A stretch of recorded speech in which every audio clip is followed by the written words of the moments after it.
Assalamualaikum warahmatullahi wabarakatuh. Nama saya Syaiful Mustafa, NIM saya yaitu 18322175. Di sini akan menjelaskan tentang assessment. Assessment adalah bagian tak terpisahkan dalam suatu pengajaran. Assessment merupakan segala bentuk kegiatan pengumpulan informasi untuk pengambilan keputusan. Kegiatan ini dapat berupa pengamatan, tanya jawab dengan siswa, mengamati catatan tentang siswa, sampai kegiatan yang formal berupa kuis ataupun tes. Kegiatan asesmen ini dilakukan terus-menerus dari awal suatu pengajaran hingga pengajaran tersebut berakhir. Baik, di sini akan menjelaskan beberapa tipe-tipe tentang asesmen, yaitu cabang-cabang tentang asesmen. Yang pertama yaitu assessment of reading. Assessment of reading ada dua topik. Topik pertama yaitu types of reading yang masuk ke dalam genre. Poin pertama yaitu academic reading. Academic reading yaitu teks bacaan yang berhubungan dengan dunia pendidikan. Jenis bacaan ini biasanya terdiri dari bacaan-bacaan yang bersifat formal seperti tesis, makalah, tajuk, kamus, koran, dan lain-lain. Yang kedua yaitu job related reading. Job related reading yaitu teks bacaan yang berhubungan dengan job work. Jenis bacaan ini adalah jenis bacaan yang digunakan dalam dunia pekerjaan. Contohnya yaitu surat elektronik, dokumen keuangan, agenda, pengumuman, dan lain-lain. Terus poin ketiga yaitu personal of reading. Personal reading adalah teks bacaan yang berhubungan dengan privasi. Jenis bacaan ini biasanya digunakan untuk fungsi secara pribadi. Contohnya itu bacaan berupa karya sastra, dokumen-dokumen pribadi, undangan kartu ucapan, resep, dan lain-lain. Topik kedua dalam assessment reading yaitu types of reading. Yang poin pertama, perceptive. Pada perceptive reading ini jenis bacaannya cenderung pendek dan involve tending to the competence of large stretch of desires seperti huruf, kata, tanda baca, dan lain-lain. Poin yang kedua adalah selective. Selective reading adalah jenis bacaan yang berfungsi pada vocabulary dan grammatical. Terus poin ketiga yaitu interaktif. Pada interactive reading, teks bacaan berfokus pada main idea dan lebih menekankan pada aspek makna. Yang keempat yaitu extensive. Pada extensive reading, teks bacaan yang cenderung lebih panjang. Terus poin yang kedua, cabang yang kedua yaitu assessing of writing. Assessing of writing ada dua topik juga. Topik pertama yaitu genre of written language, yaitu types of writing, yaitu poinnya adalah academic writing seperti paper, essay, thesis, dan lain sebagainya. Ada juga job related writing, contohnya juga email, report, schedule, dan lain sebagainya. Yang ketiga adalah personal writing seperti letters, notes, fiction, dan lain sebagainya. Topik yang kedua dari assessing writing yaitu types of writing performance. Imitatif. Poinnya adalah imitatif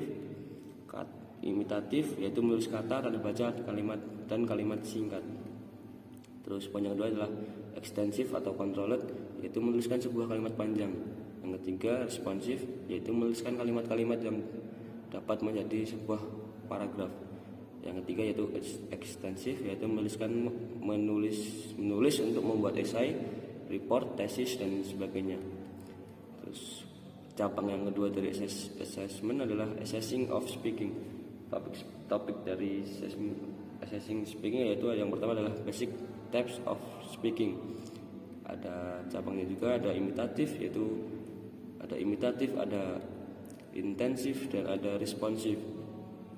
Terus ada juga interaktif, ekstensif, dan ekstensif. Terus tapi yang kedua dari assessing speaking yaitu micro and skill of speaking, yaitu ada kayak contohnya the micro skill refers to producing the smaller chunks of language such of the phonemes, morpheme, word collection, and frasa units. Ada juga the micro skill implying the speaker focus on the large elements, fluency, discharge, function, style, cohesive, non-verbal communication, and strategy option. Terus yang ke cabang yang keempat yaitu ada assessing of listening. Topik yang pertama dari assessing of listening yaitu ada berupa basic types of listening.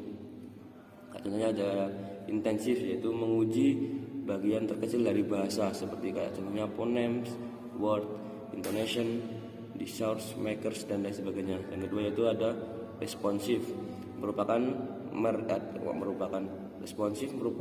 adalah merespon dengan tepat apa yang telah didengarkan. Dalam hal ini, text taker diharapkan dapat menguasai WH question agar dapat menjawab pertanyaan-pertanyaan dengan tepat. Contohnya, ketika text taker mendengarkan pertanyaan yang menggunakan kata why, maka text taker akan menjawab pertanyaan dengan memberi alasan, biasanya ditandai dengan kata karena. Yang ketiga yaitu selektif. Text taker mampu memilih jawaban yang paling tepat berdasarkan pada specific information yang telah didengarkan. Dalam selective listening, siswa biasanya diminta untuk mendengarkan nama, angka, arah, ataupun fakta dan kejadian tertentu. Yang keempat yaitu ekstensif. Pada extensive listening dibutuhkan kepemahaman yang lebih luas dan umum, biasanya mencakup tentang intisari atau ide pokok daripada yang didengarkan. Terus topik yang kedua dari yang tadi adalah design assessment text. Yang pertama yaitu intensive listening. Dalam membuat soal listening, hindari kata yang dapat membuat text taker kebingungan. Berikut pemaparannya yaitu recognize phonological and morphological element. Hal ini merupakan kata yang memiliki bunyi yang sama tapi makna yang berbeda. Phonetic pair, consonant, example penggunaan kata he, his, and she's. Phonetic pair vowels, penggunaan bunyi huruf vokal vowels dalam soal. Example penyebutan she and she laut dan she melihat. Terus yang ketiga yaitu morphological pair and ending, mendengarkan kata atau kalimat past tense merupakan salah satu kesulitan atau tantangan dalam listening, termasuk bagi advanced learner. Example yaitu dalam kata you called me, bisa jadi yang text taker dengarkan adalah you call me gitu. Terus stress pattern in cannot. Example, she cannot pick up me, I can pick me up. Terus yang kedua adalah paraphrase recognition, menggunakan ide yang sama dalam hal kalimat yang berbeda. Tuh.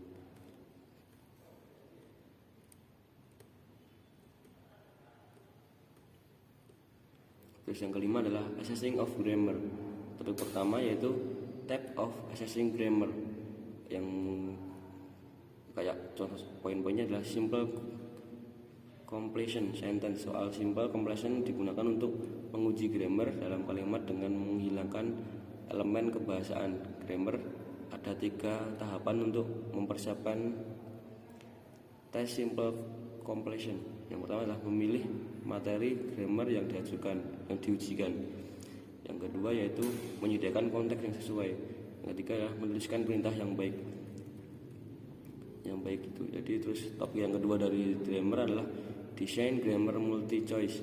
Kayak tentunya mempersiapkan soal tes bentuk pilihan ganda untuk menguji grammar sama ketentuannya dengan menyiapkan tes bentuk vocabulary. Langkah-langkah yang perlu dilakukan adalah pertama memilih grammar yang diujikan, yang kedua adalah mempersiapkan konteks yang sesuai dengan kalimat, yang ketiga adalah memilih 3 pengecoh atau distraktor yang logis, dan yang keempat adalah mempersiapkan perintah yang singkat dan jelas.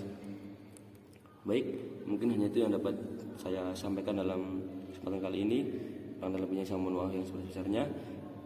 Bila bisa bilhaq, wassalamualaikum warahmatullahi wabarakatuh.